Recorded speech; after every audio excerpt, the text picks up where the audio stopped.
Poštovane koleginice i kolege, u narednih nekoliko koraka ću vam pokazati kako da na najlakši način pristupate stranicama na kojima će se nalaziti i naravno redovno ažurirati sve informacije koje su od značaja za predstojeću nastavu u zimskom semestru.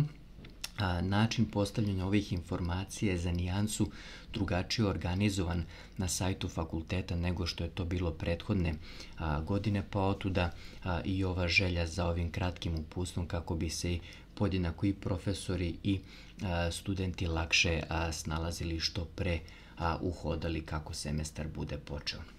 Imajući u vidu da će se sajt veoma često ažurirati, naravno da je potrebno da bez obzira sa kog uređaja pristupate, na tom uređaju budete sigurni da imate poslednju, dakle ažuriranu verziju stranice sajta i iz tog razloga evo vam nekoliko napomena pre nego što vam pokažem kako da pristupite tim stranicama. Te napomene se naravno tiču osvežavanja stranice na kojoj ste, pa evo s obzirom da ja pristupam sa Google Chrome u ovom momentu, prva i osnovna komanda jeste sama komanda za osvežavanje ili refresh koja se vidi u gornjem delu menija Google Chroma. Ukoliko vam to osvežavanje ne da željeni efekat, postoji još jedna komanda koju zadajete preko CTRL ili Control tastera i F5, to je takozvani master refresh koji bi trebalo temeljnije da osveži stranicu na kojoj ste, a najpouzdanija metoda jeste naravno brisanje cache memorije ili memorije pretraživanja iz pretraživača. S obzirom da sam ja na Chromu, tu komandu možete zadati tako što ćete pritisnuti taster CTRL, odnosno Control i taster H kao hleb. Tada će vam se otvoriti poseban prozor i samo potražite opciju brisanje memorije pretraživanja, brisanje cache memorije kako god i nakon toga ponovo pokušajte da osvežite stranicu ili da uđete na sajt fakulteta.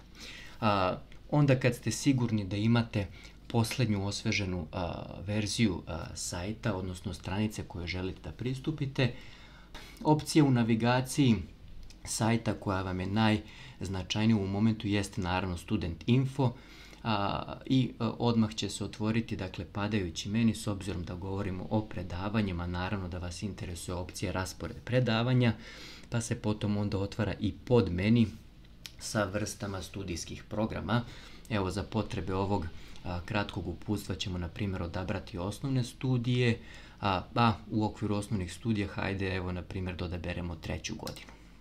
Onda će se otvoriti naravno stranica koja je po mom mišljenju veoma pregledno rešena po principu tabele i kao što vidite ovde bukvalno možete pronaći sve informacije koje se tiču nekog konkretnog predmeta. Vidite ovde i raspored predavanja, odnosno vežbi, oznaka za vežbe kao što možete pretpostaviti slovo V u zagradama i u nastavku tabele vidjet ćete sve parametre koji su neophodni za održavanje konkretnog časa. Kao što vidite koristit ćemo, na primjer u mom slučaju ćemo koristiti aplikaciju Skype, a u slučaju većine profesora i saradnika u nastavi vežbat ćete posjećivat ćete predavanja preko aplikacije Zoom. Tako da ovde možete pronaći sve što vas interesuje i po ovom principu je naravno uređena stranica za svaku godinu, za svaki studijski program, a u dnu svake stranice imat ćete i materijale u elektronskoj formi. Preuzimanje materijala vam je maksimalno olakšano i kao što vidite ovde se na kraju svakog reda nalaze linkovi za preuzimanje.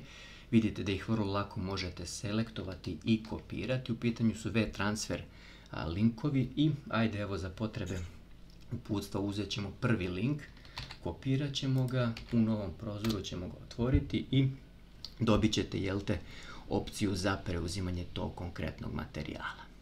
Tako da eto, kao što vidite nije ništa komplikovano, mislim da će vam trebati minimalno vremena da se uhodate, jedino što je bitno naravno da tokom ovog perioda online nastave komuniciramo što je češće moguće i naravno u slučaju bilo kakvih pitanja stojimo vam svi zajedno na raspolaganju. Eto, hvala na pažnji.